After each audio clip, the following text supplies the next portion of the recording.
നമസ്കാരം. White swan തത്സമയത്തിലേക്ക് സ്വാഗതം. NEET exam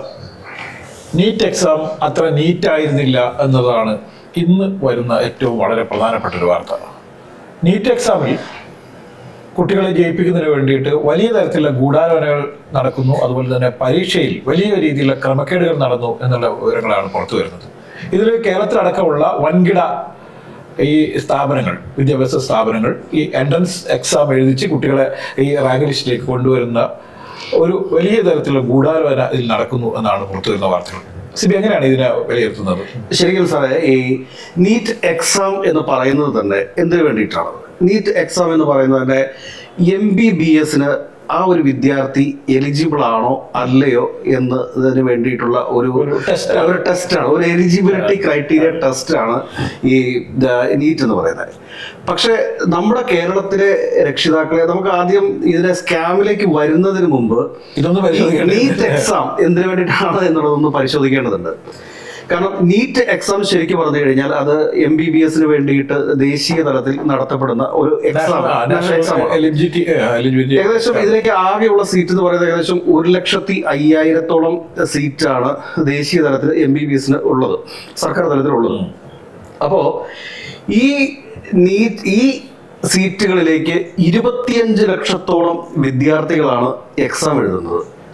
അപ്പോൾ ഈ 25 ലക്ഷം വിദ്യാർത്ഥികളിൽ നിന്നാണ് ഈ 1,05,000-ഓളം വിദ്യാർത്ഥികൾക്ക് അഡ്മിഷൻ ലഭിക്കുന്നത്. അപ്പോൾ ഇത് വളരെ രസകരമായ ഒരു കാര്യം എന്താണ് എന്ന് വെച്ച് കഴിഞ്ഞാൽ, ഈ നീറ്റ് എക്സാം എഴുതുന്ന എല്ലാ വിദ്യാർത്ഥികൾക്കും MBBS-ന് ചേരാനായിട്ട് സാധിക്കാത്ത സാഹചര്യം നിലവിലുണ്ട്. ഒരു വിദ്യാർത്ഥി നീറ്റിന് ഏകദേശം എനിക്ക് തോന്നുന്നു ഇപ്പോൾ 7ാം ക്ലാസ് തുടങ്ങിയ നീറ്റ് പ്രിപ്പറേഷൻ ക്ലാസ്സുകൾ ആരംഭിച്ചിട്ടുണ്ട്. 10ാം ക്ലാസ്സിന് ശേഷം കേരളത്തിലെ തന്നെ ചില നീറ്റ് പരിശീലന കേന്ദ്രങ്ങൾ +1 +2 സ്കൂളുകൾ ഹയർ ചെയ്തിട്ട് അവിടെ വിദ്യാർത്ഥികളെ പഠിപ്പിച്ച് പുറത്തിറക്കുന്ന രീതിയുണ്ട്. അതായത് ചില പരിശീലന കേന്ദ്രങ്ങൾ പോയി ഹയർ ചെയ്യുവാണ്, ഈ +2 +1 +2 സ്കൂളുകളെ ഹയർ ചെയ്തിട്ട് അവിടെ പരിശീലിപ്പിച്ച് ആ വിദ്യാർത്ഥികളെ പുറത്തിറക്കുന്നത്. ഈ 25 ലക്ഷം വിദ്യാർത്ഥികൾ പരീക്ഷ എഴുതുന്ന ഈ ഒരു എക്സാം എന്ന് പറഞ്ഞു കഴിഞ്ഞാൽ ഏകദേശം 25,000 കോടി രൂപയുടെ ഒരു ബിസിനസ്സാണ്. കാരണം ഈ 25,000 കോടിയുടെ ഈ ഒരു ബിസിനസ് എന്ന് പറയുന്ന ഒരു വൻ മാഫിയയുടെ കയ്യിലാണ്, അല്ലെ? നമുക്കറിയാം, ഇന്നലെ ഇതൊരു വലിയൊരു സ്കാമാണ് എന്നുള്ള രീതിയിൽ മലയാളത്തിലെ പ്രമുഖ സാറ്റലൈറ്റ് ചാനലുകളെല്ലാം വാർത്ത പ്രസിദ്ധീകരിച്ചു. ഈ തവണ വന്നിട്ടുള്ള എക്സാം റിസൾട്ടിലെ പാകപ്പിഴകളെ കുറിച്ച് വലിയ അട്ടിമറി നടന്നതായിട്ടുള്ള ആരോപണങ്ങൾ വരുന്നു. ഈ ആരോപണങ്ങളെ തുടർന്ന് വിദ്യാർത്ഥികൾ ഹൈക്കോടതിയിലേക്ക് പോകുന്ന സാഹചര്യങ്ങളുണ്ടായി. പക്ഷേ ഇന്നലത്തെ ഒരു 1-1.5 മിനിറ്റ് വാർത്തകൾക്ക് അപ്പുറത്തേക്ക് ഈ വാർത്തകൾ അപ്രസക്തമാകുന്നിടത്താണ് ഈ പരിശീലന മാഫിയ, ഈ റിസൾട്ട് അട്ടിമറിച്ച ഈ ഒരു സ്കാമിന് പിന്നിലുള്ള മാഫിയയുടെ ശക്തി നാം തിരിച്ചറിയേണ്ടത്.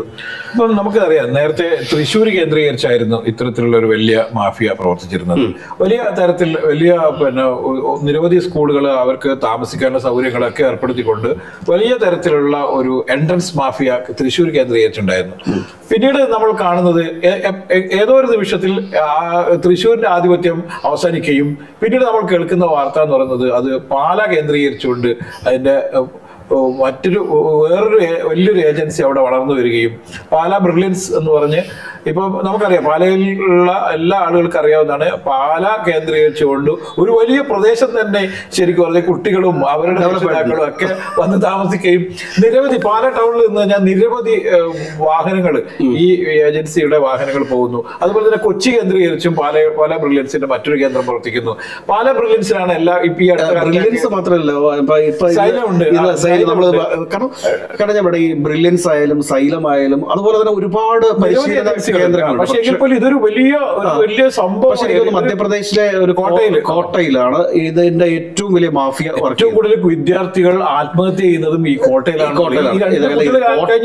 കോട്ടയിൽ മാത്രമല്ല, ഇന്നലെ ഈ വാർത്ത വന്നതിന് ശേഷം നമ്മൾ അന്വേഷിക്കുന്ന സമയത്ത് കേരളത്തിലെ ഈ പറയുന്ന പല ഉന്നത ഇവിടേക്ക് അഡ്മിഷൻ നേടാൻ തന്നെ വലിയ രാഷ്ട്രീയ റെക്കമെൻഡേഷൻസ് ഒക്കെ വേണ്ടി വരുന്ന ഇങ്ങനെയുള്ള സ്ഥാപനങ്ങളിൽ വിദ്യാർത്ഥികൾ അനുഭവിക്കുന്ന മാനസിക സമ്മർദ്ദം അത് നിസ്സാരവൽക്കരിക്കാൻ പറ്റുന്നതല്ല. വലിയ ഒരു മാനസിക സമ്മർദ്ദം ഇങ്ങനെയുള്ള വിദ്യാർത്ഥി സമൂഹം അഭിമുഖീകരിക്കുന്നുണ്ട് എന്നുള്ളതൊരു യാഥാർത്ഥ്യമാണ്. അപ്പോ നമ്മൾ ചോദിക്കുന്ന കാര്യം എന്താണെന്ന് ചോദിച്ചു കഴിഞ്ഞാൽ, ഇതൊക്കെ കെട്ടിപ്പൊക്കി വെച്ചേക്കുന്നതാണ്. ഞാൻ ചോദിക്കട്ടെ, ഈ +2 കഴിഞ്ഞ് പുറത്തിറങ്ങുന്ന ഒരു വിദ്യാർത്ഥിക്ക് ഈ MBBSന്റെ എലിജിബിലിറ്റി ടെസ്റ്റ് പാസ്സാകാൻ വേണ്ടിയിട്ട് 1 വർഷത്തേക്ക് പരിശീലനത്തിന്റെ ആവശ്യമുണ്ടോ? പല വിദ്യാർത്ഥികളും +2 കഴിഞ്ഞിറങ്ങുന്ന പല വിദ്യാർത്ഥികളും 1 വർഷം ഗ്യാപ്പ് എടുക്കുകയാണ്. നീറ്റ് എക്സാം പ്രിപ്പറേഷൻ, ബ്രിഡ്ജ് കോഴ്സിലൊക്കെ പോയി അവർ അതിനുവേണ്ടി പ്രിപ്പറേഷൻ നടത്തും എന്നൊക്കെ പറയുന്ന പോലെ നീറ്റ് എക്സാമിന് വേണ്ടിയിട്ട് എന്തിനാണ് ഒരു പ്രിപ്പറേഷൻ എന്നുള്ളതാണ്. ഒരു എക്സാമിന്റെ പാറ്റേൺ നമ്മൾ പഠിപ്പിച്ചു കൊടുക്കണം. ഈ എക്സാമിന്റെ പാറ്റേൺ പഠിപ്പിച്ചു കൊടുക്കാൻ വേണ്ടിയിട്ട് +2വിന്റെ സിലബസിൽ തന്നെ ഇത് ആഡ് ചെയ്താൽ മതി. അതല്ലെങ്കിൽ +2ന്റെ സിലബസിനോടൊപ്പം ആഡ് ചെയ്യാൻ ഈ +2 പഠിപ്പിക്കുന്ന സ്കൂളുകളിൽ തന്നെ നീറ്റ് എക്സാമിന്റെ പാറ്റേൺ എന്താണെന്ന് പറഞ്ഞു കൊടുത്താൽ മാത്രം മതി. അവർക്ക് കൃത്യമായിട്ട് പോയി എക്സാം എഴുതാനും ആ എക്സാം വിജയിക്കാനായിട്ടും സാധിക്കും. പക്ഷേ ഇന്നത്തെ സാഹചര്യത്തിൽ കേരളത്തിൽ സംഭവിക്കുന്ന വലിയൊരു സാമ്പത്തിക ബാധ്യത രക്ഷിതാക്കൾക്ക് മേലുണ്ട്. രക്ഷിതാക്കൾ ഇതിനെ കാണുന്നത് ഒരു അഭിമാനത്തിന്റെ പ്രശ്നമായിട്ടാണ്. അവിടെയാണ് ഏറ്റവും വലിയ പ്രശ്നം. ഈ സമൂഹം ഏറ്റവും കൂടുതൽ ഇപ്പം തന്നെ കോട്ടയത്ത് തന്നെ കോട്ട എന്ന് പറഞ്ഞ സ്ഥലത്ത്, മധ്യപ്രദേശിൽ അതന്നെ ഒരുപാട് സ്ഥലങ്ങളിൽ നിന്ന് കുട്ടികൾ ഇവിടെ വരികയും ഇന്ത്യയുടെ തന്നെ വിവിധ ഭാഗങ്ങളിൽ അവിടെ വരികയും അവർ ഇത്തരത്തിലുള്ള പരിശീലനം നേടുകയും എൻട്രൻസ് എഴുതി വിജയിക്കുകയും ചെയ്ത് വലിയ തരത്തിൽ വലിയ ജീവിത നിലവാരമൊക്കെ ഉണ്ടാക്കി എന്നതുകൊണ്ടാണ് കുട്ടികൾ അവിടത്തേക്ക് വരുന്നത്. ഇത് തന്നെയാണ് പാലാ പ്രൊവിൻസിലേക്ക് കുട്ടികൾ പോകുന്നത്. അല്ലെങ്കിൽ നേരത്തെ തോമസ് മാഷ് എടുത്ത് തൃശ്ശൂർ പോയിരുന്നതും ഇപ്പോൾ ടൈമിൽ വരുന്നതും സൈലത്തിൽ വരുന്നതും ഒക്കെ എന്ന് പറഞ്ഞാൽ ഈ വലിയൊരു ജീവിതം മുന്നിൽ കണ്ടുകൊണ്ടാണ്. യഥാർത്ഥത്തിൽ ഇത്രയൊക്കെ ലോകത്തിൽ എവിടെയെങ്കിലും ഉണ്ടാവോ ഇത്തരത്തിലുള്ള ഒരു പരിപാടി എന്ന് വെച്ചാൽ ചിലപ്പോൾ ഉണ്ടാവാൻ സാധ്യത വളരെ കുറവാണ്. അപ്പൊ ഇതെങ്ങനെയാണ് ഒരു മാഫിയാക്കി വരുന്നത്? വിദ്യാഭ്യാസ മേഖലയിലാണ്, ആരോഗ്യ മേഖലയിലും വിദ്യാഭ്യാസ മേഖലയിലാണ് ഇത്തരത്തിലുള്ള വലിയ മാഫിയകൾ കാലാകാലമായിട്ട് വർക്ക് ചെയ്തുകൊണ്ടിരിക്കുന്നത് നമുക്കറിയാം. ഇതിനകത്ത് ഇപ്പോ ആക്ച്വലി എന്താണെന്ന് വെച്ച് കഴിഞ്ഞാൽ, ഇപ്പൊ നീറ്റ് പരീക്ഷയ്ക്ക് ട്രിക്ക് പഠിപ്പിച്ചു കൊടുക്കുന്ന ഒരു പരിപാടിയാണ് ഈ പരിശീലന കേന്ദ്രങ്ങളൊക്കെ ചെയ്തുകൊണ്ടിരിക്കുന്നത്. മാത്രമല്ല ഈ ട്രിക്ക് പഠിപ്പിച്ച് എക്സാം എഴുതി വിജയിച്ചു വരുന്ന ഷോർട്ട് കട്ട് പല വിദ്യാർത്ഥികളും, അതായത് ട്രിക്കിലൂടെ വിജയിച്ചു വരുന്ന പല വിദ്യാർത്ഥികളും ഈ നീറ്റ് പരീക്ഷയിൽ പാസ്സായാലും MBBSന് പഠിക്കാൻ യോഗ്യരാണോ എന്നൊരു വലിയ ചോദ്യം കൂടെ നമുക്ക് മുമ്പിൽ നിൽക്കണം. അല്ല, MBBS എന്ന് പറയുന്നത് യഥാർത്ഥത്തിൽ ഈ പലപ്പോഴും ഈ രക്ഷിതാക്കളുടെ നിർബന്ധ പ്രകാരമാണ് പല കുട്ടികളും ഇതിലേക്ക് വരുന്നത് എന്നുള്ളതാണ്. ഇപ്പം വീട്ടിലൊരു ഡോക്ടർ ഉണ്ടാവുക, മകൻ ഡോക്ടറാണ്, നേരത്തെ എഞ്ചിനീയർക്ക് കുറച്ചുകൂടി വിവാഹ കമ്പോളത്തിൽ ഭയങ്കര. പക്ഷെ ഇപ്പോൾ ഉള്ളൊരു വിഷയം എന്ന് പറയുന്നത് അവിടെയാണ് വിഷയം. നമ്മുടെ അതുകൊണ്ട് അനലൈസ് നമ്മുടെ ഇപ്പോൾ ഉള്ളൊരു വിഷയം എഞ്ചിനീയേഴ്സിന് വലിയ ഡിമാൻഡ് ഇല്ലാതായിക്കൊണ്ടിരിക്കുന്നു. എഞ്ചിനീയേഴ്സിന് നമുക്കറിയാം, കേരളത്തിലെ തന്നെ പല എഞ്ചിനീയറിംഗ് കോളേജുകളും അടച്ചുപൂട്ടലിന്റെ വക്കിലാണ്. പലരും നിർത്തി കഴിഞ്ഞിട്ടുണ്ട്. മാത്രമല്ല പലർക്കും പാസ്സാവാൻ പറ്റാത്ത സാഹചര്യമുണ്ട്. ഇപ്പം വലിയ പൈസയൊക്കെ കൊടുത്ത് വലിയ കോഴയൊക്കെ കൊടുത്ത് പല സ്ഥലങ്ങളിൽ അഡ്മിഷൻ നേടിയ പല കുട്ടികളും പിന്നീട് തുടർന്ന് പഠിക്കാൻ പറ്റാത്ത സാഹചര്യത്തിൽ അവർക്ക് താല്പര്യമില്ലാത്ത ഒരവസ്ഥയിലൂടെ അവർ കടന്നു പോവുകയും കുട്ടികൾ വലിയ രീതിയിൽ അവരുടെ മാനസിക നിലയൊക്കെ മാറുകയൊക്കെ ചെയ്യുന്ന ഒരു വലിയ സാഹചര്യം കേരളത്തിൽ അങ്ങോളം ഉണ്ടായിട്ടുണ്ട്. ഇതേപോലെ തന്നെയാണ് MBBSനോട് ഒരു താല്പര്യമില്ലാത്ത പലരെയും MBBSന് വേണ്ടിയിട്ട് പ്രിപ്പയർ നടത്തി അവരെ മെഡിക്കൽ കോളേജിലേക്ക് പഠിക്കാൻ വിട്ട് അവരൊന്നിനും കൊള്ളാത്ത രീതിയിലേക്ക് മാറ്റുന്ന ഒരു അവസ്ഥയുണ്ട്. യഥാർത്ഥത്തിൽ നേരത്തെ ഉണ്ടായിരുന്ന ഒരു രീതി എങ്ങനെയാണ്, ഏത് സ്ഥലത്ത് വെച്ചാണ് അട്ടിമറിക്കപ്പെട്ടത് നമ്മൾ നോക്കേണ്ടിയിരുന്നത്. അതായത് പണ്ട് MBBS പഠിച്ചിറങ്ങുന്ന ഡോക്ടർമാരെ സംബന്ധിച്ചിട്ട് അവരെല്ലാം ഭയങ്കര മിടുക്കന്മാരായിട്ടുള്ള ഡോക്ടർമാരായിരുന്നു. സർക്കാർ മാത്രമേ. അതെ, ഇന്നത്തെ സാഹചര്യം എന്താണെന്ന് വെച്ച് കഴിഞ്ഞാൽ ഈ ഡോക്ടർമാരെല്ലാം ഒരു കച്ചവടക്കാരായിട്ട് മാറിയിരിക്കുകയാണ്. ഹോസ്പിറ്റലുകൾ എങ്ങനെയാണ് കച്ചവടവൽക്കരിക്കപ്പെട്ടത് എന്ന് ചോദിച്ചു കഴിഞ്ഞാൽ ഇതുപോലുള്ള നീറ്റ് എക്സാമിൽ നിന്ന് തുടങ്ങുകയാണ്. കാരണം നീറ്റ് എക്സാമിൽ 1 വർഷവും 2 വർഷവും 3 വർഷവും ഒക്കെ നീറ്റ് എഴുതിയിട്ട് കിട്ടാത്ത കുട്ടികൾ വീണ്ടും റിപ്പീറ്റേഴ്സ് ബാച്ച് എന്ന് പറഞ്ഞുകൊണ്ട് പോവുകയും ഈ പരിശീലനത്തിൽ ജീവിച്ചിരിക്കുകയും അവർ അനുഭവിക്കുന്ന, കാരണം ഞാൻ പറയട്ടെ, പല സ്ഥലങ്ങളിലും, കേരളത്തിലെ തന്നെ പല സ്ഥലങ്ങളിലും നീറ്റിന്റെ സമ്മർദ്ദം, നീറ്റ് പരീക്ഷയിൽ അവിടെ നിന്നായി പരിശീലന കേന്ദ്രത്തിൽ നിന്നും തങ്ങളുടെ കുടുംബത്തിൽ നിന്നും കിട്ടുന്ന ഒരു പ്രഷർ സഹിക്കാനാവാതെ ആത്മഹത്യ ചെയ്ത ഒരുപാട് വിവരങ്ങളുണ്ട്. പക്ഷെ ഇതൊന്നും പുറത്തു വരാത്തതാണ്. ഇതൊന്നും പുറത്തു വരാത്ത പത്രമാധ്യമങ്ങൾ റിപ്പോർട്ട് ചെയ്യാത്തതാണ്. കാരണം ഇന്ന് 68ഓളം കുട്ടികൾക്ക്, ഒരു സ്ഥലത്ത് എക്സാം എഴുതിയ 68ഓളം കുട്ടികൾക്ക് ഫുൾ മാർക്ക് ലഭിച്ചിരിക്കുന്നു എന്നുള്ളതാണ് ഈ ഒരു സ്കാമിന് മേലുള്ള ആരോപണവുമായി വിദ്യാർത്ഥികൾ രംഗത്ത് വന്നിരിക്കുന്നത്. നമുക്കറിയാം, കേരളത്തിലെ പല പരിശീലന കേന്ദ്രങ്ങളും, പേരെടുത്ത് പറയുന്നില്ല, പക്ഷെ പല പരിശീലന കേന്ദ്രങ്ങളും പത്രമാധ്യമങ്ങളുടെ മുൻ പേജിൽ ഫുൾ സൈസ് പരസ്യം കൊടുക്കുകയാണ്. അപ്പൊ കുട്ടികളുടെ പണം വെച്ചിട്ട് അതൊക്കെ വലിയ അത് വേറൊരു വശം എന്താണെന്ന് അറിയാം. കാരണം ഈ 95% മേളിൽ മാർക്കുള്ള കുട്ടികളെല്ലാം ഒരു ബാച്ചാക്കി ഉയർത്തിരിക്കും. 95-നും 90-നും ഇടയിൽ മാർക്കുള്ള കുട്ടികളെ മറ്റൊരു ബാച്ച് എടുത്തിരിക്കും. സാർ, ഈ 95 മുതൽ 100% മാർക്കുള്ള വിദ്യാർത്ഥികൾ ഒരു ഫീസ് അടയ്ക്കേണ്ടതെന്നാണ് പറയുന്നത്. അപ്പൊ 95 മുതൽ 100 വരെ മാർക്ക് നേടിയ ഒരു കുട്ടിയെ സംബന്ധിച്ചിട്ട് അവരുടെ ഫോട്ടോയാണ് ഇത് വന്നുകൊണ്ടിരിക്കുന്നത്. അവരുടെ പരസ്യ ടൂളാണ് ഈ 95-100. ഈ 95-100 നേടിയ വിദ്യാർത്ഥികൾ തങ്ങൾ പഠിച്ച കാര്യം, നീറ്റ് എക്സാമിന്റെ ഒരു പാറ്റേൺ മനസ്സിലാക്കി കഴിഞ്ഞാൽ അവർക്ക് ഈ സെയിം സ്കോർ കിട്ടും. ഇത് അവർ ചെയ്യുന്നത് എന്താണെന്ന് വെച്ച് കഴിഞ്ഞാൽ, അവർക്ക് നാച്ചുറൽ ആയിട്ട് കിട്ടിയിട്ടുള്ള ആ ഒരു കഴിവ്, അതിനെയും കൂടി ബലി കൊടുക്കത്തക്ക രീതിയിലാണ് ഇവർ ചെയ്തുകൊണ്ടിരിക്കുന്നത്. സ്വാഭാവികമായിട്ട് ഓരോരുത്തർക്കും ഓരോ കഴിവുകൾ കിട്ടും. അങ്ങനെയുള്ള കഴിവുകളെ പോലും ഇല്ലായ്മ ചെയ്യുന്ന രീതിയിലാണ് ഈ രക്ഷിതാക്കളും വിദ്യാർത്ഥികളും രക്ഷിതാക്കൾ പെരുമാറുന്നത്. വിദ്യാർത്ഥികളെ കുറ്റം നൈസർഗികമായി വളർന്നു വരേണ്ട ഒരു കഴിവാണ്. യഥാർത്ഥത്തിൽ എല്ലാ ഏരിയയിലും ചെറിയ കഴിവുണ്ട്. നൈസർഗികമായുള്ള കഴിവിനെ പോളിഷ് ചെയ്ത് അവരെ അതിലേക്ക് ട്രെയിനിങ് ചെയ്ത് അവരെ അതിലേക്ക് നല്ല നിലയിലേക്ക് വളർത്തിയെടുക്കുക എന്നുള്ളതാണ് യഥാർത്ഥം ചെയ്യേണ്ടത്. അതിന് പകരമായി ഇത് മുട്ടിപ്പഴിപ്പിച്ച് കുട്ടികളെ മറ്റൊരു രീതിയിലേക്ക് കൊണ്ടുവരുന്നു എന്നുള്ളതാണ് ഈ ഇവരൊക്കെ ചെയ്തുകൊണ്ടിരിക്കുന്നത്. പട്ടാളച്ചിട്ടൊക്കെ ഇട്ട് പരിശീലന കേന്ദ്രങ്ങൾക്ക് ഇപ്പൊ അവിടെ 80% ചില ഇതുപോലുള്ള വലിയ സ്ഥാപനങ്ങളൊക്കെ 90% 90% മാർക്കുള്ളവർക്ക് മാത്രമേ അഡ്മിഷൻ ഉള്ളൂ. ചില സ്ഥലങ്ങളിലൊക്കെ 85% മാർക്കുള്ളവർക്ക് അഡ്മിഷൻ. ഈ 85-ന് മേളിൽ മാർക്കുള്ള എല്ലാ വിദ്യാർത്ഥികൾക്കും സ്വാഭാവികമായിട്ടും പുസ്തകങ്ങൾ വായിച്ച് നീറ്റ് എക്സാമിന്റെ പാറ്റേണും പഠിച്ചു കഴിഞ്ഞാൽ ഓട്ടോമാറ്റിക്കലി പാസ്സാകാൻ പറ്റുന്ന സാഹചര്യമുണ്ട്. പക്ഷെ അതിന് പകരമായിട്ട് അയൽവക്കത്തുള്ള മറ്റൊരാളുടെ കുട്ടി, ഒരു പക്ഷെ എൻ്റെ വീട്ടിലെ കുട്ടിയുടെ സ്നേഹിതനായിരിക്കാം. ഉടനെ തന്നെ എൻ്റെ കുട്ടി വീട്ടിൽ പറയുന്നു എനിക്കും പോകണം നീറ്റ്. അവിടെ നീറ്റ് എന്താന്ന് പറയത്തില്ല, MBBS എന്താന്ന് പറയത്തില്ല, പക്ഷെ പോകണം നിർബന്ധിക്കുന്നതോടെ അതൊരു പ്രസ്റ്റീജ് വിഷയമാക്കി മാറ്റുകയും ഈ ട്രിക്ക് പഠിപ്പിക്കാൻ വേണ്ടിയിട്ട്, നീറ്റ് എക്സാം പാസ്സാകാൻ വേണ്ടിയിട്ട് ട്രിക്ക് പഠിപ്പിക്കാൻ വേണ്ടിയിട്ട് ഇവരെന്താ ചെയ്യുക, ഇവർ ഇതുപോലുള്ള വലിയ ഇൻസ്റ്റിറ്റ്യൂട്ടുകളിൽ പോയി ചേരുന്നു. വലിയ ഒരു സാമ്പത്തിക ഭാരം ഈ കുടുംബത്തിന് മേലിട്ടെടുക്കുകയാണ്. അതിനുശേഷം ഇവരിങ്ങനെ വളർന്നു വലിയൊരു കോർപ്പറേറ്റ് ആയിട്ട് പടർന്ന് പന്തലിക്കുകയാണ്. ശരിക്കും ഇവരെ പറ്റിക്കുകയാണ്. കേരളത്തിലെ രക്ഷിതാക്കളെ ഇങ്ങനെയുള്ള സ്ഥാപനങ്ങൾ പറ്റിക്കുന്നതാണ്. അതിന് ഈ നീറ്റിനോടൊപ്പം തന്നെ ചർച്ച ചെയ്യേണ്ട ഒരു വിഷയമാണ്. ഈ സ്കാമിനെ കുറിച്ച് കൂടുതൽ വിവരങ്ങൾ നമുക്ക് ഇപ്പോൾ പുറത്തുവിടാൻ സാധിക്കത്തില്ല. നമ്മൾ കൂടുതൽ വിവരങ്ങൾ കുറച്ചുകൂടി ഡാറ്റ കളക്ട് ചെയ്തതിനു ശേഷം മാത്രമേ നമുക്ക് പുറത്തേക്ക് പറയാൻ സാധിക്കത്തുള്ളൂ. കാരണം അതീവ ഗൗരവകരമാണ് ഈ 2024 നീറ്റ് എക്സാമും അതുമായി ബന്ധപ്പെട്ട് ഉണ്ടായിട്ടുള്ള സ്കാമും. ഈ നീറ്റിനോടൊപ്പം തന്നെ പറയേണ്ട ഒരു കാര്യമാണ് IAS അക്കാഡമികൾ, അല്ലെ? അത് ഭീകരമായി താഴ്ച വളർന്നുകൊണ്ടിരിക്കുകയാണ് കേരളത്തിൽ. നമ്മളിപ്പോ തിരുവനന്തപുരത്ത് ആര്യ രാജേന്ദ്രൻ തെരുവ് പറഞ്ഞു, എറണാകുളത്ത് അനിൽകുമാറിനെ തെരുവ് പറഞ്ഞു, മുനിസിപ്പാലിറ്റി ചെയർമാൻമാരെയൊക്കെ തെരുവ് പറഞ്ഞു. ശരിക്കും രാഷ്ട്രീയ നേതൃത്വത്തെക്കാൾ കൂടുതലായിട്ട് അത് നമ്മുടെ ഈ പൊളിറ്റിക്കൽ ആയിട്ടുള്ള സ്റ്റേറ്റ്സിനേക്കാൾ കൂടുതലായിട്ടും ഇത് എക്സിക്യൂട്ട് ചെയ്യേണ്ട ബ്യൂറോക്രാറ്റ്സ് ആണ്.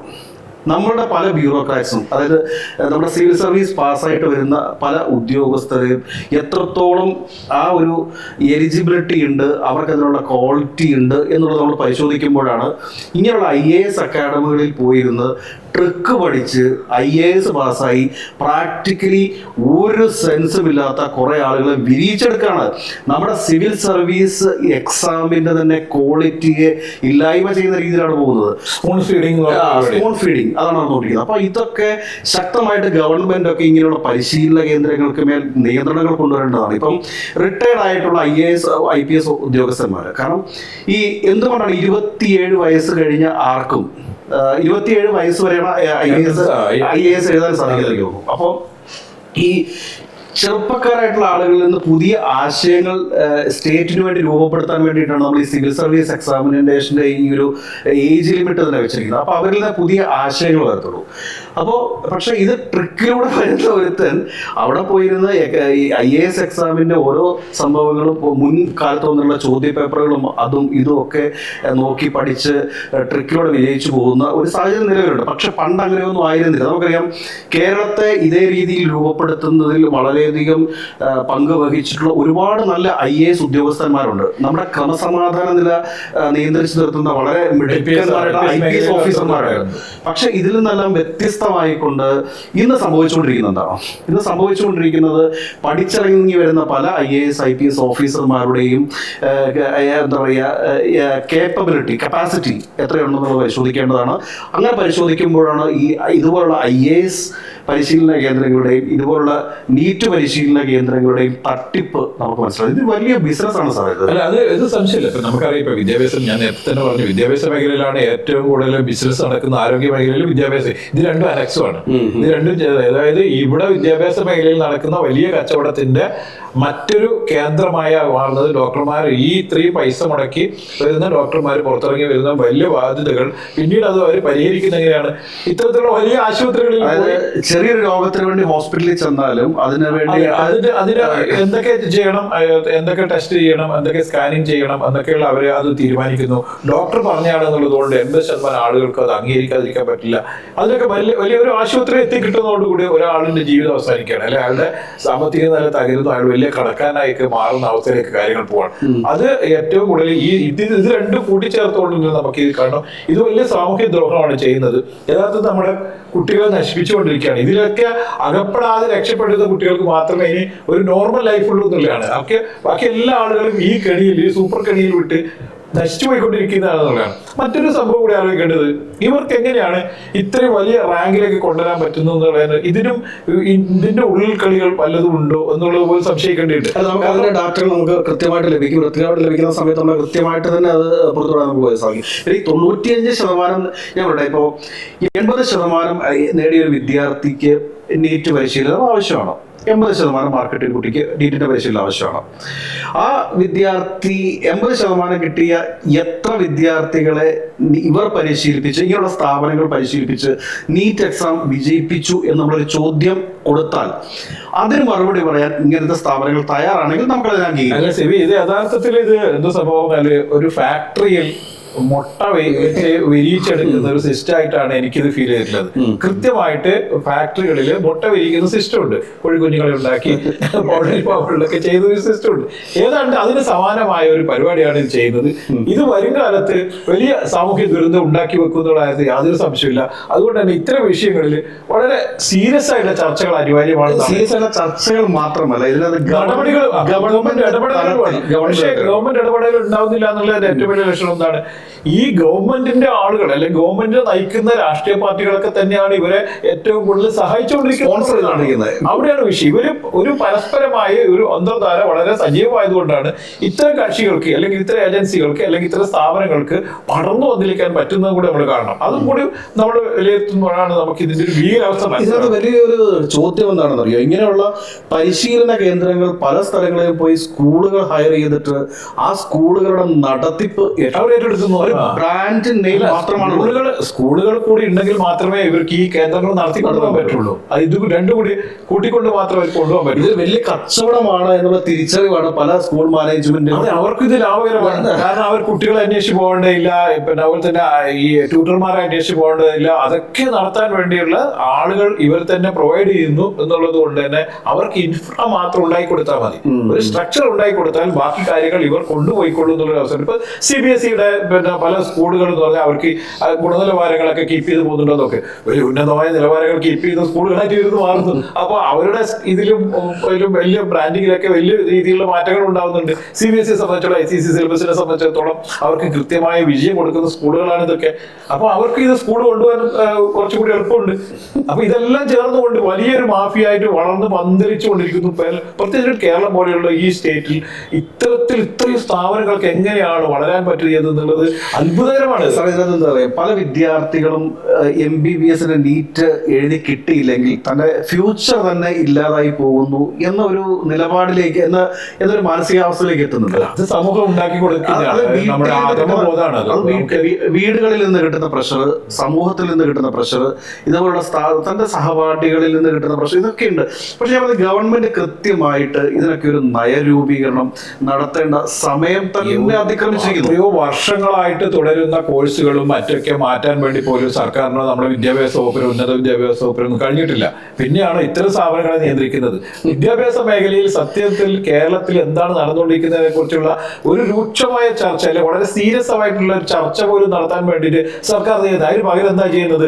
ഗവർണറെ മാറ്റുന്നതും അല്ലെങ്കിൽ VC മാറ്റുന്നതും, VC നിയമനം, സിൻഡിക്കേറ്റിൽ കുട്ടികളെ നിയമിക്കുന്നത്, ഇത്തരം കാര്യങ്ങളിൽ നമുക്കിവിടെ ചർച്ച നടക്കുന്നത്. യഥാർത്ഥത്തിൽ ഗുണനിലവാരം വർദ്ധിപ്പിക്കുന്നതിന് വേണ്ടിയിട്ടുള്ള എന്തെങ്കിലും ഒരു ചർച്ച നമ്മുടെ ഈ കഴിഞ്ഞ ഈ വർഷങ്ങളിൽ ഒന്നും നടന്നായിട്ട് നമുക്ക് അറിവില്ലാത്തതോടുകൂടി നമ്മൾ. പക്ഷേ ഒരു കാര്യം പറയാതിരിക്കാൻ വയ്യ, ഇതുപോലുള്ള നീറ്റ് പരിശീലന കേന്ദ്രങ്ങളുടെ തട്ടിപ്പ്, അല്ലെങ്കിൽ അവർ ഇവിടെ സമൂഹത്തിൽ ഉണ്ടാക്കി വെച്ചിരിക്കുന്ന ഒരു ഫ്രെയിം ഉണ്ട്. അതായത് തങ്ങളുടെ ഇൻസ്റ്റിറ്റ്യൂട്ടിൽ പഠിച്ചാൽ മാത്രമേ ഈ നീറ്റ് എക്സാം അല്ലെങ്കിൽ എക്സാം പാസ്സാകാൻ പറ്റൂ എന്നുള്ള ഒരു തോന്നൽ ആളുകൾക്കിടയിൽ ഉണ്ടാക്കി വെച്ചിട്ടുണ്ട്. അതുകൊണ്ടാണല്ലോ കാസർഗോഡ് നിന്നും തിരുവനന്തപുരത്തു നിന്നും മറ്റ് പ്രദേശങ്ങളിൽ നിന്ന് കണ്ണൂരിൽ ആളുകൾ പാലായിലേക്ക്, എറണാകുളത്തേക്കും വരുന്നുണ്ട്. എറണാകുളത്തുണ്ട്, ഒരുപാട് ഇൻസ്റ്റിറ്റ്യൂട്ടുണ്ട്. പക്ഷെ പാലയിൽ ലക്ഷ്യമിട്ട് വരുന്നവർ പാലയിൽ കിട്ടാതെ വരുമ്പോൾ മാത്രമാണ് അവർ എറണാകുളത്തോ മറ്റു സ്ഥലങ്ങളിലൊക്കെ ഉള്ള ഇൻസ്റ്റിറ്റ്യൂട്ടുകളിലേക്ക് വരുന്നത്. എല്ലാ കുട്ടികൾക്കും പാലയിൽ കിട്ടില്ല.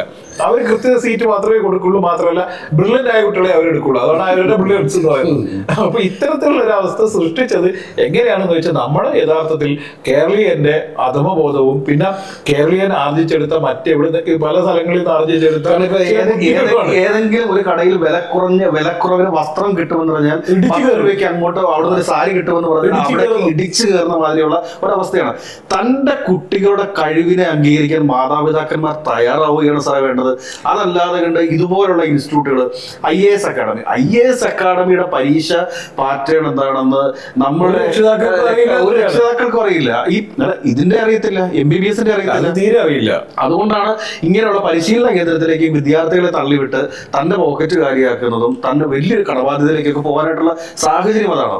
സാധാരണ IAS എക്സാമിനെ സംബന്ധിച്ചിട്ട് അതിന് എന്താ പറയുക, ജനറൽ നോളജ് ഉൾപ്പെടെയുള്ള കാര്യങ്ങൾ എന്ന് പറഞ്ഞാൽ പുസ്തക വായനയിലൂടെയും അതോടൊപ്പം തന്നെ യാത്രകളിലൂടെയും ഒക്കെയാണ്. പണ്ട് നമ്മളുടെ ഇവിടെ നിന്നൊക്കെ കേരളത്തിൽ നിന്നൊക്കെ ഇതൊക്കെ ആയിക്കോട്ടെ, ഈ മറ്റേ നീറ്റ് IAS പരിശീലന കേന്ദ്രങ്ങൾ, CA പരിശീലന കേന്ദ്രങ്ങൾ, ഞാൻ ഒരു പ്രാവശ്യം ഒരു 2 വർഷങ്ങൾക്ക് മുമ്പ് ചെറിയൊരു ഇതുമായി ബന്ധപ്പെട്ട് CA കേരളത്തിൽ നിന്ന് എത്ര CA ഇൻസ്റ്റിറ്റ്യൂട്ടുകളിൽ നിന്ന് എത്ര CAമാർ ഉണ്ടാവുന്നു എന്ന് ഒരു സ്റ്റഡി നടത്തിയിരുന്നു. പക്ഷെ നമുക്ക് പറയേണ്ടി വരും, ഈ ഇൻസ്റ്റിറ്റ്യൂട്ടുകളൊക്കെ വെറും തട്ടിപ്പാണത്. ഇവിടെ നിന്നും ഒരു CAക്കാരനും പുറത്തു വരുന്നില്ല. IAS അക്കാഡമിയുടെ പേര് പറയുന്നുണ്ട്. ഏത് IAS അക്കാഡമിയിൽ നിന്നാണ് കേരളത്തിൽ നിന്ന് വന്നിട്ടുള്ള ലിസ്റ്റ് എന്ന് പ്രസിദ്ധീകരിക്കുമ്പോൾ ചേരുന്നതിന്റെ ഒരു 5% പോലും അല്ലെങ്കിൽ 3% പോലും CAക്കാരോ IASകാരോ ഒന്നും പുറത്തു വരുന്നില്ല. പിന്നെ ഈ നീറ്റ് എക്സാമുകളിൽ തന്നെ നമ്മൾ എടുത്ത് പരിശോധിക്കുന്ന സമയത്ത് ഇതിൽ നിന്ന് തന്നെ ഈ പരിശീലന കേന്ദ്രങ്ങളിൽ നിന്ന് ഈ പത്രത്തിൽ ഫോട്ടോ കാണുന്ന ഇത്രയും പേരാണ് അവിടെ പഠിക്കുന്നത്. 10,000-കണക്കിന് വിദ്യാർത്ഥികളാണ് പഠിക്കുന്നത്. പറഞ്ഞത് പാലയിൽ നിന്ന് കഴിഞ്ഞാൽ ഏതാണ്ട് 1/4 മണിക്കൂർ പാല മൊത്തം ബ്ലോക്ക് ആവുന്ന രീതിയിലുള്ള അത്രയും വണ്ടികൾ പാലയിൽ രാവിലെയും വൈകുന്നേരം ഈ ഇൻസ്റ്റിറ്റ്യൂട്ടിലേക്ക് കുട്ടികളെ കൊണ്ടുപോയി തിരിച്ചു കൊണ്ടുവരുന്നത്. ഇതേ അവസ്ഥ തന്നെ നമുക്ക് എറണാകുളത്തുണ്ട്. പല ബ്രില്യൻസിന്റെ തന്നെ, അതുപോലെ തന്നെ സൈലത്തിന്റെയും അതുപോലെയുള്ള പല ഏജൻസികളുടെയും വണ്ടികൾ രാവിലെയും വൈകുന്നേരം കുട്ടികളുമായിട്ട് അങ്ങോട്ടും ഇങ്ങോട്ടും ഓടുന്നത് നമ്മൾ കാണുന്നുണ്ട്. പക്ഷെ ഒരു കാര്യമുണ്ട്, അവിടെയുള്ള കുറെ ആളുകൾക്ക് കുറെ തൊഴിൽ അവസരങ്ങൾ ശരിയാണ്. വലിയൊരു സാമൂഹിക പ്രതിസന്ധി വിപത്ത് സൃഷ്ടിക്കും. കാരണം നീറ്റ് എക്സാം പാസ്സായതിനു ശേഷം പിന്നെ BSc നഴ്സിംഗിന് പോകുന്നുണ്ട്. നീറ്റ് എക്സാം പാസ്സാവാതെ നീറ്റ് എക്സാം ലഭിച്ചില്ലെങ്കിൽ പിന്നെ അടുത്ത ഓപ്ഷനാണ് BSc നഴ്സിംഗ്. പക്ഷെ ഇതൊക്കെ കാലാനുസൃതമായിട്ട് നമ്മുടെ വിദ്യാഭ്യാസ രീതികൾ പരിഷ്കരിക്കാനും, അതായത് ഇപ്പോൾ ഒരു ഉദാഹരണം പറഞ്ഞു കഴിഞ്ഞാൽ നമ്മുടെ പല വിദ്യാർത്ഥികളും ഇന്ന് BTech പഠിച്ചിറങ്ങുന്നു, അല്ലെങ്കിൽ BTech പഠിച്ചിറങ്ങിയതിന് ശേഷം പിന്നെ അപ്ഡേറ്റഡ് ആയിട്ടുള്ള ടെക്നോളജി പഠിക്കാൻ വേണ്ടിയിട്ട് അവർ 3 മാസം അല്ലെങ്കിൽ 1 വർഷത്തേക്ക് വേറൊരു സർട്ടിഫിക്കറ്റ് കോഴ്സ് എടുക്കേണ്ട ഒരു ഗതികേട് കേരളത്തിലുണ്ട്. പക്ഷെ ഒന്ന് ആലോചിച്ച് നോക്കുക. കാരണം ഇപ്പൊ നമ്മുടെ സംസ്ഥാന സർക്കാരിനോടോ കേന്ദ്ര സർക്കാരിനോടോ നമ്മളൊരു റൈറ്റ് ടു ഇൻഫർമേഷൻ അനുസരിച്ച് എഴുതി ചോദിക്കുകയാണെന്ന് പറയാം.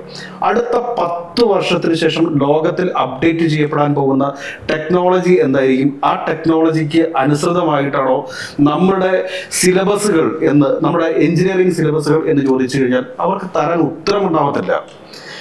നമ്മുടെ പല ഇപ്പോൾ കുസാറ്റിൽ നടക്കുന്ന ചില റിസർച്ചുകൾ അതിനെ നമുക്ക് അഭിനന്ദിക്കേണ്ടതുണ്ട്. പക്ഷെ അതിനപ്പുറത്ത് നമ്മളുടെ യൂണിവേഴ്സിറ്റികളിൽ ഇപ്പം MG യൂണിവേഴ്സിറ്റിയിലാണെങ്കിലും സാംസ്കൃതിക് യൂണിവേഴ്സിറ്റിയിലാണെങ്കിലും കേരള യൂണിവേഴ്സിറ്റിയിലാണെങ്കിലും കാലിക്കറ്റ് യൂണിവേഴ്സിറ്റികളിലൊക്കെ ആണെങ്കിലും നടക്കുന്ന റിസർച്ചുകളെ കുറിച്ച് നമ്മൾ പരിശോധിച്ചാൽ നമുക്ക് തോന്നിക്കും എന്തിനാണ് സർക്കാർ ഈ പണം ചെലവാക്കുന്നത് തോന്നിക്കും. അത് ഭയങ്കരമായ തട്ടിപ്പാണ്. കാരണം ഈ നാടിന് പ്രയോജനം ചെയ്യുന്ന ഏതെങ്കിലും വിഷയത്തിൽ വേണ്ടേ, മറ്റേ വാഴക്കുല പോലെയുള്ള കാര്യങ്ങളാണ്. അത് ഞാൻ ചോദിക്കുന്നതാണ്. കാരണം നാടിന് പ്രയോജനം ചെയ്യുന്ന ഏതെങ്കിലും ഒരു വിഷയത്തിൽ വേണ്ട റിസർച്ചുകൾ നടക്കാൻ വിദേശ രാജ്യങ്ങളിലൊക്കെ റിസർച്ചിന് വേണ്ടി വലിയ തുക മാറ്റി വയ്ക്കുന്നത് അത് എന്തുകൊണ്ടാണ്? ആ രാജ്യത്തിന്റെ ഡെവലപ്മെന്റിന് വേണ്ടിയിട്ട്, ആ രാജ്യത്തിന്റെ പുരോഗതിയെ കുറിച്ചൊക്കെ പുതിയ പുതിയ കണ്ടുപിടുത്തങ്ങൾ നടത്തുന്നതിനും പുതിയ പുതിയ തീസസുകൾ ഉണ്ടാക്കാനും വേണ്ടിയിട്ടൊക്കെയാണ്. പക്ഷെ ഇവിടെ കേരളത്തിൽ അതൊന്നും അല്ലത്. കേരളത്തിൽ ഇന്ത്യയിൽ അതൊന്നും അല്ല. ഇന്ത്യയിൽ ഇതൊക്കെ ഒരു പ്രത്യേക സിസ്റ്റമാണ്. അതുകൊണ്ട് തന്നെ ഞാൻ പറയുന്നത് നീറ്റ് എക്സാമിൽ നടന്നിട്ടുള്ള ഈ ഒരു സ്കാം ഇതേപോലെ കേരളത്തിലെ ഒരു മാധ്യമങ്ങളും പുറത്തു കൊണ്ടുവരാൻ നിൽക്കുന്നത്. എന്തുകൊണ്ടാണ് മാധ്യമങ്ങളെ സംബന്ധിച്ചിടത്തോളം ഏറ്റവും വലിയ വരുമാന മാർഗം കൂടിയാണ് ഇത്. ഇതിന്റെ പരസ്യങ്ങള് ഇപ്പൊ ഇത് നമുക്ക് അധ്യയന വർഷം ആരംഭിക്കുന്ന സമയത്ത് നമുക്കറിയാം എല്ലാ പത്രങ്ങളിലും കൃത്യമായ പരസ്യം വരുന്നു. അതുപോലെ തന്നെ നീറ്റ് റിസൾട്ട് വന്നു കഴിഞ്ഞാൽ 3-4 ദിവസങ്ങൾ തുടർച്ചയായി പരസ്യം വരുന്നു. ഇതൊക്കെ വലിയ വലിയ സാമ്പത്തിക ഇടപാടുകളായതുകൊണ്ട് എനിക്കിപ്പോ അതിനകത്ത് വലിയ സംശയം എന്താണെന്ന് വെച്ചാൽ ഇത്രയും വലിയൊരു വിഷയത്തിലൊക്കെ നമ്മുടെ കേരളത്തിലെ SFIയും KSUയും ABVP ASF ഒന്നും സമരത്തിൽ ഇറങ്ങാത്തതിന്റെ കാരണം എന്ത് ചോദിച്ചാൽ ഇവരുടെയൊക്കെ സ്പോൺസർമാർ ഒരുപക്ഷെ ഇങ്ങനെയുള്ള സ്ഥാപനങ്ങളാണ്. ഞാൻ നേരത്തെ പറഞ്ഞത് വലിയ സാമ്പത്തിക സ്രോതസ് കൂടിയാണ് ഇത് എന്നുള്ളത് കൊണ്ട് തന്നെ ഒരു രാഷ്ട്രീയ പാർട്ടിയും ഒരിക്കലും അവരുടെ എല്ലാ രാഷ്ട്രീയ പാർട്ടിയുടെ അണ്ടറിലാണല്ലോ വിദ്യാഭ്യാസ അല്ലെ ഈ വിദ്യാർത്ഥി സംഘടനകൾ. ഒരു രാഷ്ട്രീയ പാർട്ടിയും ഇത്തരത്തിലുള്ള ഈ സംഘടനകളെ സമരത്തിൽ ആഹ്വാനം ചെയ്യില്ല, ഇറക്കി വിടില്ല എന്ന യാതൊരു സംശയമില്ല. അതിനുവേണ്ടിയാണല്ലോ ഇവർക്ക് പൈസ കൊടുക്കുന്നത്. അതുകൊണ്ട് മാത്രമല്ല ഈ ഇത്തരം സ്ഥലങ്ങളിൽ പഠിക്കുന്ന കുട്ടികളെ സംബന്ധിച്ചിടത്തോളം അതൊരു എലൈറ്റ് ക്ലാസ് ആയിട്ടാണ് ചിത്രീകരിക്കപ്പെടുന്നത്. വലിയ പ്രസ്റ്റീജ് ആയിട്ടാണ് ഇരിക്കുന്നത്. അതുകൊണ്ട് തന്നെ അത്തരം സമരമാർഗങ്ങളൊന്നും അവിടത്തേക്ക് പോയില്ല എന്നും അവിടെ സമരം ചെയ്യേണ്ട ആവശ്യം എന്താണെന്നുള്ള ചോദ്യം ചോദിക്കുന്ന വിദ്യാർത്ഥികൾ ഒരു വർഷം നഷ്ടപ്പെടുത്തി കളയുന്നത്. ഇപ്പം എനിക്കറിയാവുന്ന ഒരുപാട് വിദ്യാർത്ഥികളുണ്ട്. പക്ഷെ ഇവരോടൊക്കെ അവിടേക്ക് പോയിട്ട് റിപ്പീറ്റേഴ്സ് ബാച്ച് എന്നും ഒക്കെ പറഞ്ഞ് നീറ്റ് ഇപ്പൊ ഒരു പ്രാവശ്യം പരാജയപ്പെട്ടവർ പിന്നെ വീണ്ടും റിപ്പീറ്റേഴ്സ് ബാച്ച് എന്നും പറഞ്ഞിട്ട് പോകുന്നു. ഇതിന്റെയൊക്കെ ഇപ്പൊ ഞാൻ ഇവിടെ നമ്മൾക്ക് സുപരിചിതമായിട്ടുള്ള ഇപ്പൊ 95% മാർക്കുള്ള വിദ്യാർത്ഥിയെ സംബന്ധിച്ച് നമ്മളുടെ തൊട്ടടുത്തുള്ള ട്യൂഷൻ സെന്ററിലെ അധ്യാപകനോട് ചോദിച്ചാലും അയാൾ പറഞ്ഞു തരും. അതായത് ഈ നീറ്റ് എക്സാമിന്റെ എങ്ങനെയാണ് നീറ്റ് എക്സാമിന്റെ പാറ്റേൺ എന്നും അതെങ്ങനെ എഴുതണമെന്നും ഒക്കെ പറഞ്ഞു തരും. അതിനപ്പുറത്തേക്ക് ഒരു സ്ഥലത്ത് പോവുക, അവിടുന്ന് ട്രിക്ക് പഠിക്കുക, അതിനുശേഷം അതിലൂടെ വിജയിക്കുക, അതിനുശേഷം MBBSന്റെ തന്നെ എന്താ പറയുക 10ഉം 15ഉം ഒക്കെ സപ്ലി ഉള്ള ആളുകൾ ഉണ്ട് കേരളത്തിൽ. MBBS എഞ്ചിനീയറിംഗിനുണ്ട്. MBBSൽ ഇതിന്റെ ഒരു വിഷയം എന്ന് പറഞ്ഞാൽ നമ്മുടെ സർക്കാരിന്റെ അണ്ടറിലുള്ള മെഡിക്കൽ കോളേജുകളുടെ എണ്ണം വളരെ കുറവാണ് കേരളത്തിൽ. പ്രൈവറ്റ് മേഖലയിലുള്ള മെഡിക്കൽ കോളേജുകളാണ് ഇവിടെ ഏറ്റവും കൂടുതൽ. അവിടെയും വലിയ കോഴ കൊടുത്തും വലിയ ട്യൂഷൻ ഫീസ് കൊടുത്തും ഒക്കെയാണ് ഇവർ അവിടെ പഠിക്കുന്നത് എന്നുള്ളത് കൊണ്ട് തന്നെ വലിയ സാമ്പത്തിക ബാധ്യത രക്ഷിതാക്കൾക്ക് വന്നു ചേർത്തിട്ടുണ്ടാവും. അല്ലെങ്കിൽ വലിയ രീതിയിൽ ബാങ്ക് വായ്പയ്ക്ക് എടുത്തിട്ടാണ് കുട്ടികൾ പഠിക്കുന്നത്. അവർക്ക് രക്ഷപ്പെടാനുള്ള മാർഗങ്ങൾ പിന്നെ ഇല്ല എന്നുള്ളത് എനിക്ക് തന്നെ അറിയാവുന്ന ഒരുപാട് MBBS കഴിഞ്ഞ ആളുകൾ രക്ഷപ്പെടാൻ പറ്റാതെ വന്നപ്പോൾ, എഴുതി പാസ്സാകാൻ കഴിയാതെ വന്നപ്പോൾ മെഡിക്കൽ റിപ്പുകാരായി മാറിയ ഒരുപാട് ആളുകളുണ്ട്. ഒറ്റയടിക്ക് നമുക്ക് തോന്നുന്നു MBBSന് പോയി ഇത്രയും വർഷങ്ങൾ ചെലവഴിച്ച് ഇത്രയും കാശ് ചെലവഴിച്ചിട്ട് അവരോട് പിന്നീട് ഓരോ ഫാർമസ്യൂട്ടിക്കൽ കമ്പനിയുടെ മെഡിക്കൽ റിപ്പുകാരായി പോകുന്നു എന്നുള്ള പറയുന്ന സമയത്ത് ആളുകൾക്ക് വലിയ അത്ഭുതം തോന്നും. പക്ഷെ യാഥാർത്ഥ്യം ഇതാണ്. പക്ഷേ ഡോക്ടറായിരിക്കുന്നതിനേക്കാൾ നല്ലത് മെഡിക്കൽ റപ്പാവുന്നതാണ് എന്ന് വിചാരിക്കുന്ന ആളുകളുണ്ട് എന്നുള്ളത്. വലിയ സാമ്പത്തികമായ ബാധ്യതകൾ ഒഴിവാക്കി അവരുടെയൊക്കെ ലൈഫ് അവരുടെയൊക്കെ കാരണം എന്താ വെച്ചാൽ നമ്മളുടെ വിദ്യാർത്ഥികളെ കുറച്ചൊക്കെ ഫ്രീ ആയിട്ട് വിടേണ്ടതാണ്. അത് രക്ഷിതാക്കളും കൂടെ മുൻകൈ എടുക്കേണ്ട ഒരു വിഷയമാണ്. കാരണം കുറച്ചൊക്കെ അവരെ ഫ്രീ ആയിട്ട് വിട്ടാൽ മാത്രമേ അവർക്ക് അവരുടേതായിട്ടുള്ള ഒരു കരിയർ. അതിന്റെ ഒരു പ്രശ്നം എന്ന് പറഞ്ഞാൽ രക്ഷിതാക്കൾക്കിടയിൽ തന്നെ വലിയ കൺഫ്യൂഷനാണ്. രക്ഷിതാക്കൾക്ക് ഇടയിലുണ്ടായ കൺഫ്യൂഷൻ കൊണ്ട് മാത്രമാണ് നമുക്ക് അവസാനമായിട്ട് പറഞ്ഞു നിർത്തുമ്പോൾ പറയേണ്ടത് ഇത്തരത്തിലുള്ള വൻകിട സ്ഥാപനങ്ങൾ പടർന്ന് പന്തലിച്ച് വലിയ കോർപ്പറേറ്റ് സ്ഥാപനങ്ങളിലേക്കുള്ള അവസ്ഥയിലേക്ക് വന്നത് രക്ഷിതാക്കൾക്കിടയിലുള്ള അറിവില്ലായ്മ മാത്രമല്ല, ആകാംക്ഷയും ഉത്കണ്ഠയും അതുപോലെ തന്നെ സമൂഹത്തിൽ വലിയ ആളുകളായി മാറണം എന്നുള്ള ആഗ്രഹം കൊണ്ട്. അതോടൊപ്പം തന്നെ വേറെ വലിയ കാര്യങ്ങളുണ്ട്. ഈ ബൈജൂസ് ആപ്പ് എന്ന് പറയുന്ന വലിയൊരു സംഭവം കേരളത്തിലുണ്ടായിരുന്നു. കേരളത്തിൽ മാത്രമല്ല, ഇന്ത്യയിൽ വിദേശ നിക്ഷേപമൊക്കെ വന്നൊരു സ്ഥാപനമാണ്. പക്ഷെ ഇവര് നടത്തിയിരിക്കുന്ന ഡാറ്റ കച്ചവടം നമ്മുടെ കേരളത്തിലെ എല്ലാ വിദ്യാലയങ്ങളിലും വരികയും സ്കോളർഷിപ്പ് എക്സാം എന്ന് പറഞ്ഞൊരു പരീക്ഷ നടത്തുകയും അവര് മാത്രമല്ല കേട്ടോ, ഇപ്പൊ ഈ പറഞ്ഞ എല്ലാ സ്ഥാപനങ്ങളും എല്ലാ സ്കൂളുകളിലും പോയി മറ്റേ സ്കോളർഷിപ്പ് എക്സാം എന്നാണ് പറയുന്നത്. ഈ സ്കോളർഷിപ്പ് എക്സാമിന്റെ പേരിൽ വിദ്യാർത്ഥികളുടെ ഡാറ്റ കളക്ട് ചെയ്യുകയും ഈ ഡാറ്റ വലിയൊരു ബിസിനസ്സാണ്. അതെ അതെ. അതായത് കോവിഡ് കാലഘട്ടത്തിൽ ഉയർന്നു വന്ന നമ്മളുടെ ഒരു വലിയ മറ്റേ അന്നത്തെ മറ്റേ മെഡിക്കൽ ഡാറ്റയുമായി ബന്ധപ്പെട്ട ഇത് പറയുന്നത് പോലെ എവിടുന്നൊക്കെ ഡാറ്റ കിട്ടും അതൊക്കെ വലിയ ബിസിനസ്. അത് ഇത് ഡാറ്റ വലിയൊരു ബിസിനസ്സാണ്. ആ ഒരു ബിസിനസ് കൂടി ഇതിന്റെ പിന്നിലുണ്ട്. പക്ഷെ ഇതിന്റെയൊക്കെ മേളിൽ സർക്കാർ ഒരു നിയന്ത്രണം കൊണ്ടുവരാനോ ഇതിന്റെ എന്തൊക്കെ പരിശീലന പരിപാടികളാണ് ഇവിടെ നടക്കുന്നതിനെ കുറിച്ചൊക്കെ സർക്കാരിന് ഒരു ധാരണ ഉണ്ടാവില്ല. ഈ നീറ്റ് എക്സാമിന്റെ പാറ്റേൺ മാത്രം പഠിപ്പിച്ചാൽ മതിയെന്ന് നമ്മളിപ്പോൾ ഇവിടെ ചർച്ച ചെയ്യുമ്പോഴത്തേക്കായിരിക്കും ഒരു പക്ഷേ സർക്കാർ ചിന്തിച്ചു തുടങ്ങുക, നീറ്റ് എക്സാം ഇത്രയേ ഉള്ളൂ, അല്ലെങ്കിൽ എക്സാം ഇത്രയേ ഉള്ളൂ, അതിനുവേണ്ടിയിട്ടാണോ ഇത്രയും പരിശീലന കേന്ദ്രങ്ങൾ? അപ്പോൾ മറ്റൊരു ചോദ്യം വരും, ഇവിടെ എത്ര ആളുകൾക്ക് തൊഴിൽ നൽകുന്നു? തൊഴിൽ നൽകുന്നു. എത്രയോ ലക്ഷക്കണക്കിന് വിദ്യാർത്ഥികളുടെ ഭാവി നശിപ്പിച്ചിട്ടാണോ 100-150 ആളുകൾക്ക് തൊഴിൽ കൊടുക്കേണ്ടത് എന്നുകൂടി ചിന്തിക്കേണ്ടതുണ്ട്. അത് അങ്ങനെ തൊഴിൽ ലഭിച്ചുകൊണ്ട് ഒരു കോർപ്പറേറ്റ് സ്ഥാപനം വളർന്നു വന്നതുകൊണ്ട് കേരളത്തിന്റെ ഭാവിയാണ് ഇല്ലാതെയാവുന്നത് എന്നുള്ള യാഥാർത്ഥ്യം കൂടി നമ്മൾ മനസ്സിലാക്കണം. നമ്മൾ ഇതിന്റെ പുറകിൽ ശരിക്കും വലിയൊരു എൻക്വയറി നടത്തേണ്ടതുണ്ട്. വരും ദിവസങ്ങളിൽ നമ്മൾ ഇതിന്റെ കുറച്ചും കൂടി ഡീറ്റെയിൽസുകൾ തീർച്ചയായും നമ്മൾക്ക് മലയാളികൾക്കിടയിലെങ്കിലും ഇതിന്റെ ഒരു അവയർനെസ് ഉണ്ടാക്കേണ്ടത്. എല്ലാവരും കോട്ട പോലെയുള്ള സ്ഥലങ്ങളിൽ പോയി ജീവിതം ഓർമ്മിക്കപ്പെട്ട ഒരുപാട് വിദ്യാർത്ഥികൾ കേരളത്തിലും ഇനി ഉണ്ടാവരുത് എന്ന് മാത്രം. പക്ഷെ എനിക്ക് തോന്നുന്നു വിനീത് ശ്രീനിവാസന്റെ ഒരു സിനിമ ഇതുമായി ബന്ധപ്പെട്ട മകന്റെ അച്ഛൻ എന്ന് പറയുന്ന സിനിമ ഇറങ്ങിയിട്ടുണ്ട്. ആ ആറ്റിറ്റ്യൂഡൊക്കെ മാറേണ്ട ഒരു സമയം കഴിഞ്ഞിട്ടുണ്ട്. ഏതെങ്കിലും ഈ സ്കാമിനെ കുറിച്ച് വളരെ നടുക്കുന്ന വിവരങ്ങൾ, ഈ സ്കാം മാത്രമല്ല ഇതുപോലുള്ള പരിശീലന കേന്ദ്രത്തില് വിദ്യാർത്ഥികൾ അനുഭവിക്കുന്ന മാനസിക സമ്മർദ്ദങ്ങളെ കുറിച്ചൊക്കെ നമ്മുടെ റിപ്പോർട്ടർമാർ വരും ദിവസങ്ങളിൽ വലിയ ബ്രേക്കിംഗ് വാർത്തകളുമായി വരും എന്നുള്ള പ്രതീക്ഷയോടെ നിർത്താം. നന്ദി, നമസ്കാരം.